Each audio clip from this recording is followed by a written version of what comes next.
दोस्तों, क्या आपको पता है कि सृष्टि के रचनाकार ब्रह्मा जी ने भाग्य और बुद्धि में किसे बढ़ा बताया है? जानने के लिए वीडियो को पूरा जरूर देखें।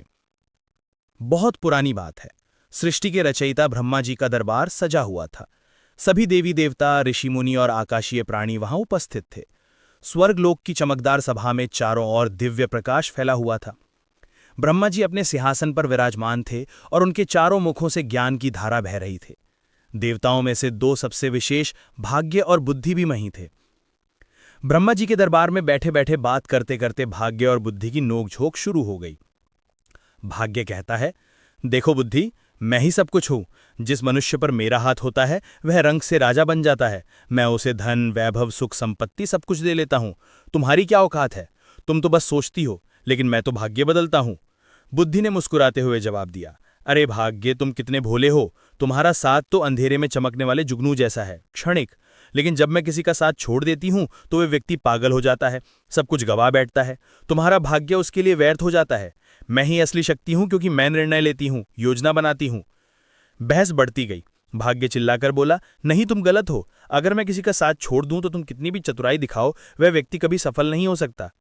गरीबी, दुख, विफलता, यही उसका भाग्य बन जाता है। मैं ही श्रेष्ठ हूं। बुद्धि ने तर्क दिया, मूर्ख मत बनो भाग्य। बिना मेरे तुम्हारा दिया हुआ धन भी व्यक्ति की जान ले सकता है।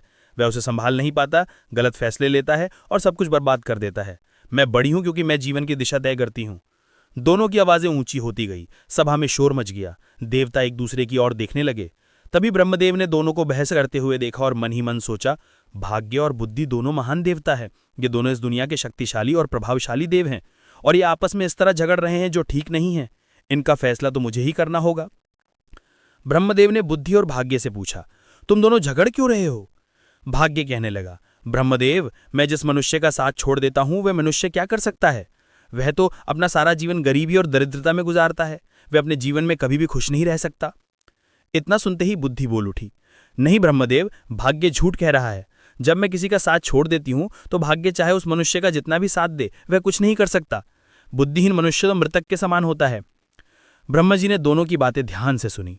वे मन ही मन विचार करने लगे, ये समस्या गंभीर है। दोनों ही अपनी जगह सही है, लेकिन फैसला तो करना ही पड़ेगा। आखिरकार ब्रह्मा जी बोले, तुम दोनों की बहस से कुछ सिद्ध नहीं होगा। आप दोनों को परीक्षण करना होगा। आप दोनों पृथ्वी लोक में जाइए और अपनी शक्ति से अपने श्रेष्ठता सिद्ध कीजिए। जो सफल होगा वही श्रेष्ठ माना जाएगा। भाग्य और बुद्धि दोनों सहमत हो गए। ब्रह्मा जी ने उन्हें मृत्यु लोक दिखाया। उन्होंने कहा, देखो, इस घने जंगल के किनारे एक छोटा सा गांव है, जिसमें एक गरीब बुढ़िया और उसका इकलौता 20 वर्ष का बेटा झोपड़ी डालकर रहते हैं। वे बहुत ही गरीब है। उन्हें खाने के लिए अनाज का एक दाना भी नसीब नहीं हो रहा है। अब तुम दोनों इन पर अपने भाग्य और बुद्धि की शक्ति आजमाओ। तुम दोनों में से जो भी इस गरीब बुढ़िया के बेटे को धनवान, सफल और राजा जैसा बना देगा, वही तुम दोनों में से बड़ा और श्रेष्ठ माना जाएगा। भाग्य ने उत्साह से कहा, परमपिता, ये तो बहुत आसान है। मैं तो इसे कुछ ही दिन राजा बना दूंगा। बुद्धि ने हंसकर कहा, भाग्य, तुम बिना मेरे कुछ नहीं कर सकते। जब तक मैं साथ ना दूं तुम इसे कभी राजा नहीं बना सकते। भाग्य ने कहा, बुद्धि, तुम नहीं जानती, अगर मैं उसका साथ दूंगा तो इसे राजा ही नहीं बल्कि एक महान सम्राट बनाऊंगा। बुद्धि बोली, ठीक है, हम दोनों इसी पर अपनी शक्ति का उपयोग करते हैं। इससे हमारी समस्या का फैसला हो जाएगा। जो जीतेगा वही श्रेष्ठ माना जाएगा। इसके बाद भाग्य ब्रह्मदेव से कहने लगा, ब्रह्मदेव, पहले मुझे अपनी श्रेष्ठता सिद्ध करने की अनुमति दीजिए। मुझे यहां से जाने और इस लड़के को सम्राट बनाने की आज्ञा दीजिए। ब्रह्मा जी कहते हैं, ठीक है।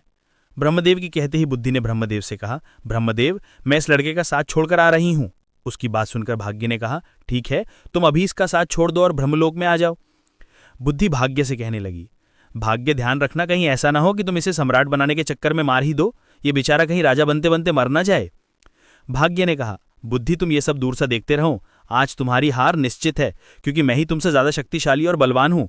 बुद्धि बोली, ठीक है, मैं भी इसी समय इस लड़के का साथ छोड़ रही हूं। ऐसा कहकर बुद्धि ने उसका साथ छोड़ दिया।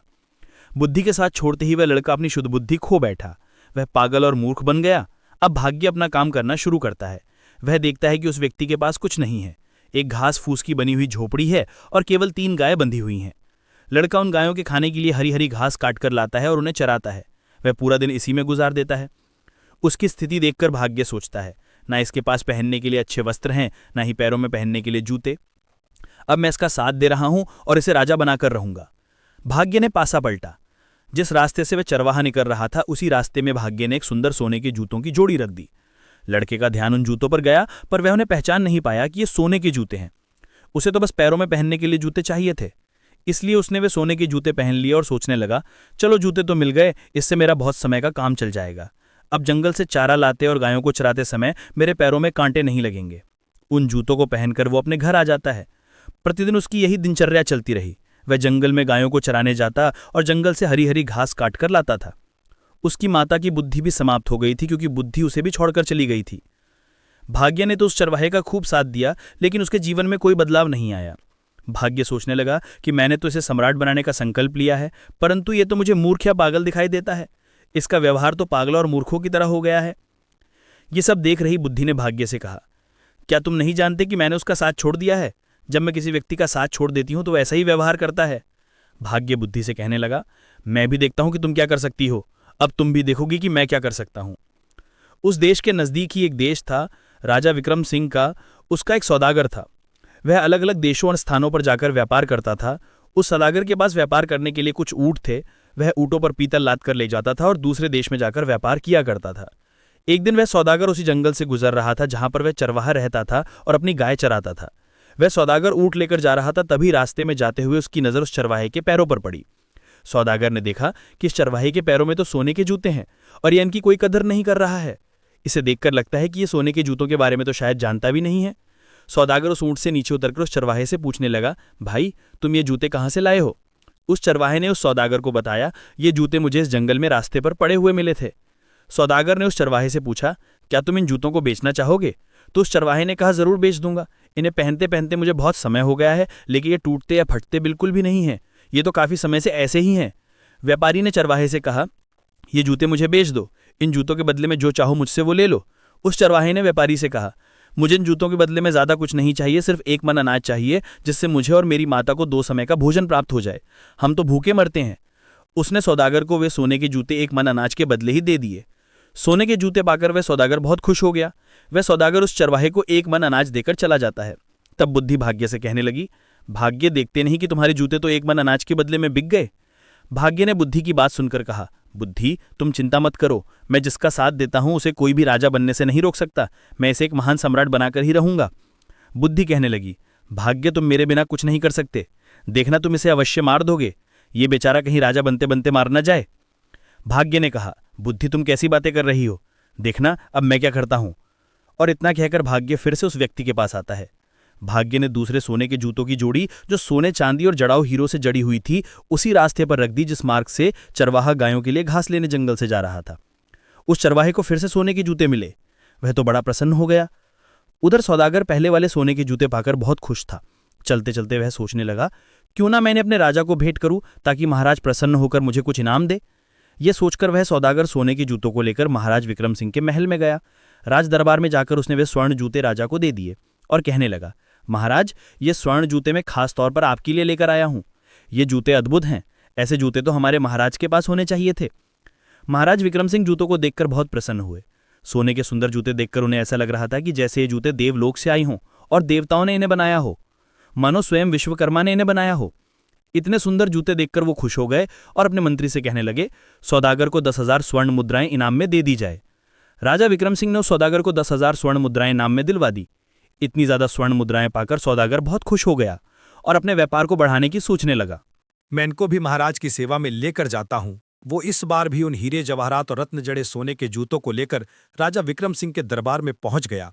सौदागर राजा से बोला, महाराज मैं आपके लिए हर बार कोई ना कोई विचित्र वस्तु लाता रहता हूं।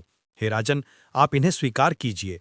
राजा विक्रम सिंह ने जब जूतों को देखा तो कहने लगा, सच में ये बहुत सुंदर हैं और पिछली बार दिए गए सोने के जूतों से भी ज्यादा सुंदर हैं। सौदागर, मुझे तुम ये बताओ कि तुम ये जूते लाते कहां से हो? तुम्हें ये जूते कौन देता है? अब सौदागर क्या बोलता?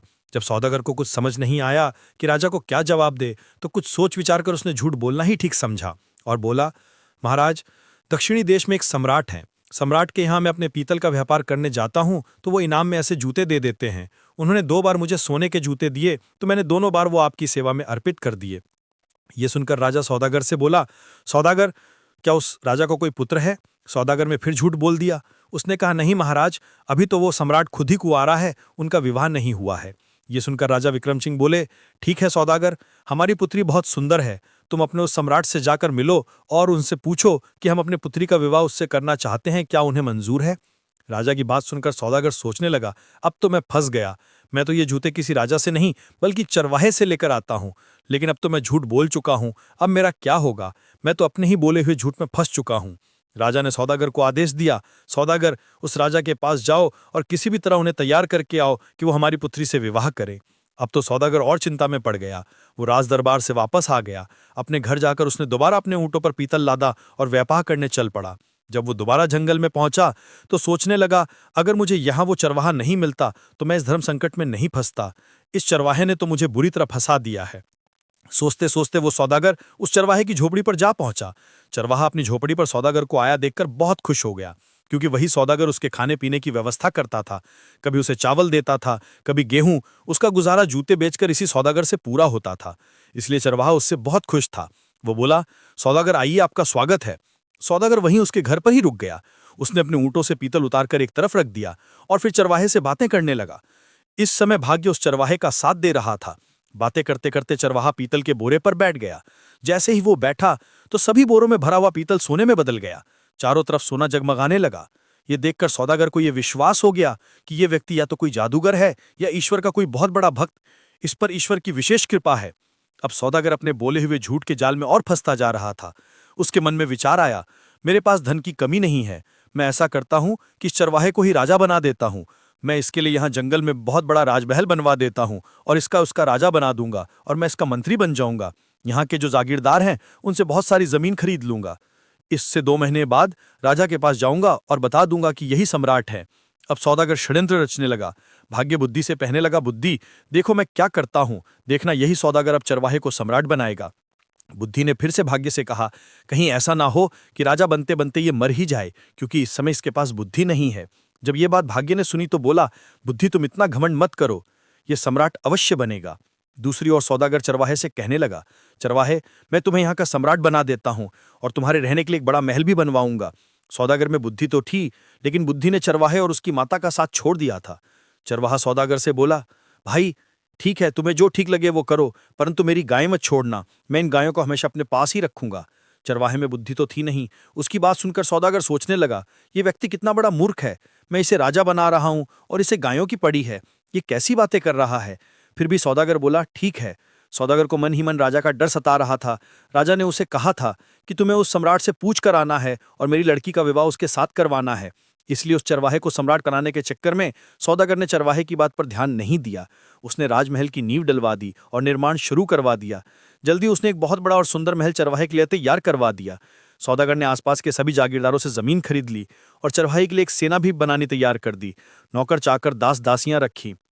ये सब देखकर वो बुद्धिहीन चरवाहा मन ही मन सोचने लगा, न जाने ये सौदागर कहाँ से आ गया।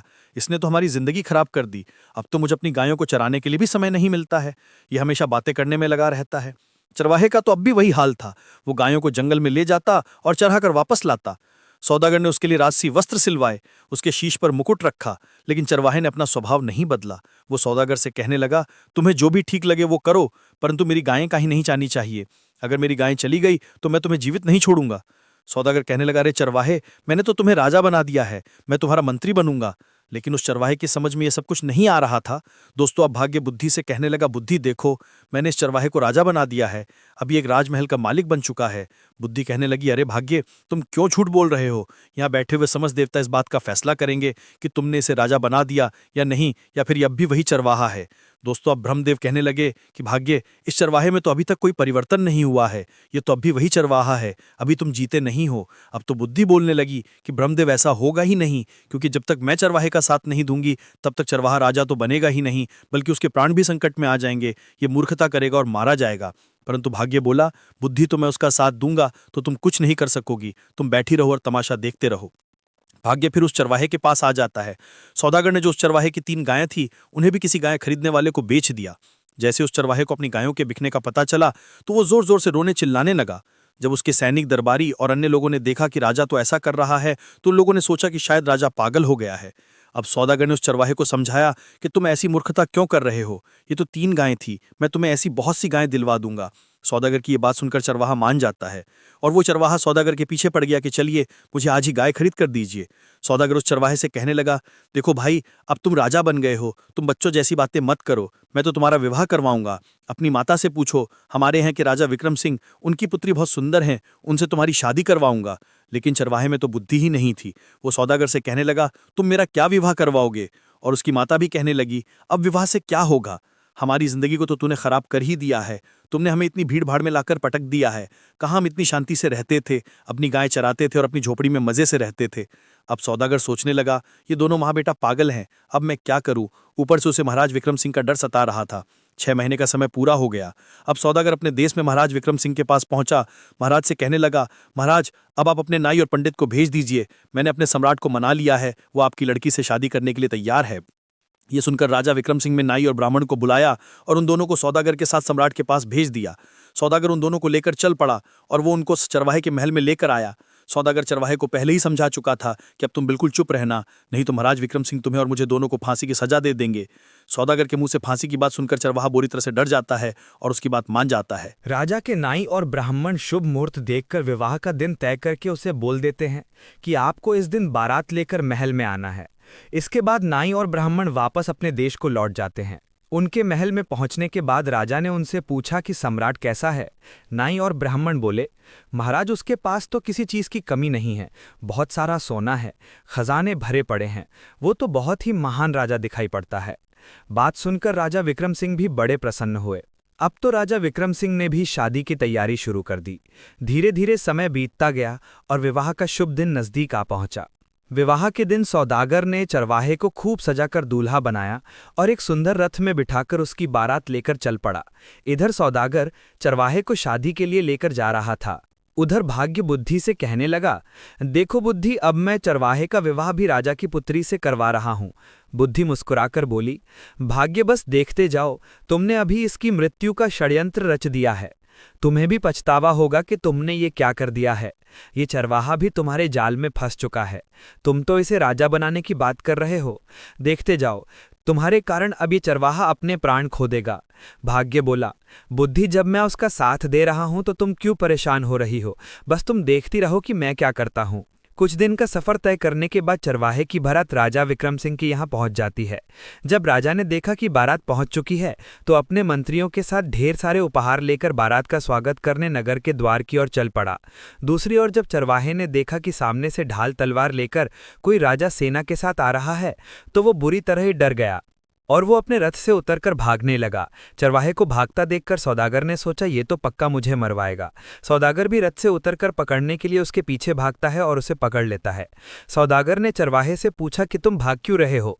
चरवाहा डरते हुए सौदागर से बोला, ये राजा तो तलवार लेकर आ रहा है, कहीं हमें काटेंगे तो नहीं? सौदागर ने कहा, चिंता मत करो, वो तुम्हें कुछ नहीं कहेंगे।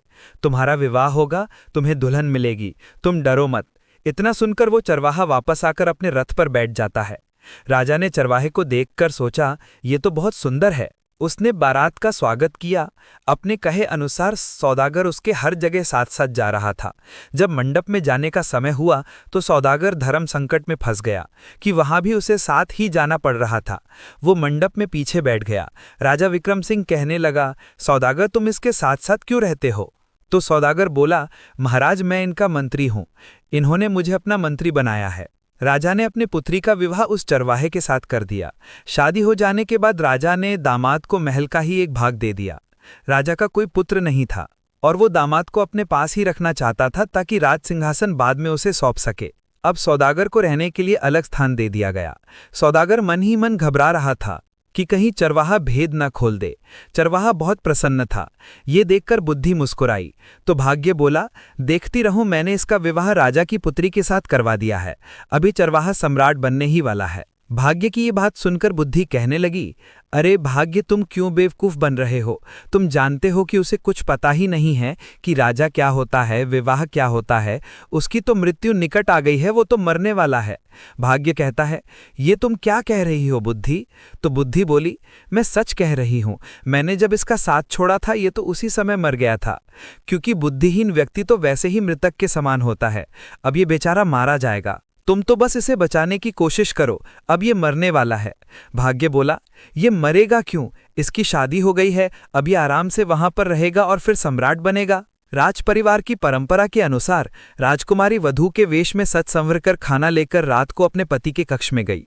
चरवाहे ने इतनी सुंदरता से सजी और आभूषणों से लदी कन्या सपनों में भी नहीं देखी थी। वो डर गया।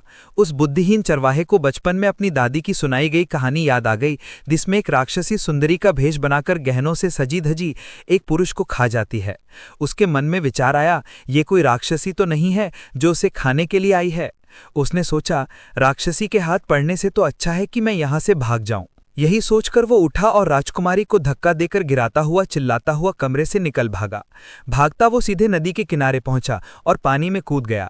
जब उसे पानी में भी अपनी मृत्यु दिखाई दी तो वो पानी से निकला और नदी के किनारे पर बैठ गया। राजकुमारी के अपमान की बात सुनकर राजा आग बबूला हो गया। राजा ने अपने सैनिकों को जल्दी से चरवाहे को ढूंढ लाने के लिए भेजा। राजा के सैनिकों ने उसे एक नदी के किनारे पर बैठा देख लिया।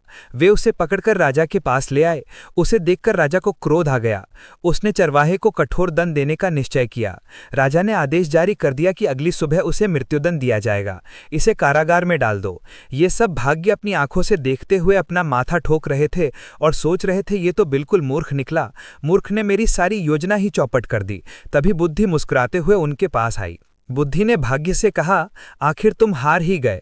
देख लिया तुमने, तुम्हारे लाख राजा बनाने से भी वो राजा बन न सका। अब इस आदमी को सजा होना जा रही है। बुद्धि ने भाग्य से कहा, देखा भाग्य, बुद्धि के बिना वो मारा जाने वाला है। बोलो क्या कहते हो? निराश होकर भाग्य बोला, अगर तुम इस आदमी को बचा लो तो मैं हार मान लूंगा। बुद्धि ने हंसकर कहा, तो ठीक है, अब मेरा कमाल देखो, देखो मैं इसे कैसे बचाती हूं। इतना कहकर बुद्धि ने चरवाहे में प्रवेश किया। जैसे ही बुद्धि ने चरवाहे में प्रवेश किया, चरवाहा अपने बचाव की नई नई तरकीबें सोचने लगा। दूसरे दिन जब चरवाहे को मृत्युदंड के लिए राजा के सामने पेश किया गया तो चरवाहा बोला, महाराज आप मेरे ससुर हैं, क्या मैं आपसे पूछ सकता हूं कि आप किस अपराध में मुझे मृत्युदंड देने चले हैं? राजा बोला, तुमने मेरी पुत्री का तिरस्कार करके मेरा घोर अपमान किया है, इसका तुम्हें दंड दिया जाएगा। तब चरवाहा बोला, राजन, मेरे कुल में मान्यता है कि विवाह के पश्चात पहली रात को यदि वर वधू की जानकारी में कोई व्यक्ति नदी में डूब मरे तो वधू विधवा हो जाती है या संतानहीन रह जाती है। जब आपकी पुत्री कमरे में आई तभी नदी की ओर से बचाओ बचाओ चिल्लाने की आवाज मेरे कानों में पड़ी। मैं अपने आप को रोक ना सका और तुरंत उठकर डूबने वाले को बचाने के लिए नदी पर चला गया था। अगर ये मेरा दोष है तो आप मुझे अवश्य दंड दें। चरवाहे की बात सुनकर राजा बहुत प्रसन्न हुआ और उठकर चरवाहे को गले से लगा लिया। वो बोला, हमारे बाद तुम ही इस देश के राजा बनोगे। पिता पुत्री ने लज्जित होकर अपने असभ्य व्यवहार के लिए माफी मांगी और फिर तीनों खुशी खुशी महल के अंदर चले गए। उधर ब्रह्मा के दरबार में बुद्धि और भाग्य का फैसला हो चुका था। समस्त देवता बुद्धि की जय जयकार करने में लगे थे। वे कहने लगे, भाग्य तुम कुछ नहीं कर सकते, जिसका साथ बुद्धि नहीं देगी वो कुछ नहीं कर सकता। बुद्धि ने मुस्कुराकर भाग्य की ओर देखा। भाग्य ने हंसकर कहा, मैं अपनी हार मानता हूं, तुम वास्तव में मुझसे बड़ी हो। दोस्तों, आप भाग्य और बुद्धि में किसे बड़ा मानते हैं, हमें कमेंट में बताना ना भूलें। उम्मीद है आपको कहानी अच्छी लगी होगी। कहानी पसंद आई हो तो वीडियो को लाइक करके चैनल को सब्सक्राइब जरूर करें। आप सभी के प्यार भरे कमेंट्स का दिल से शुक्रिया। मिलते हैं अगली कहानी में, तब तक के लिए बाय बाय। जय श्री कृष्णा।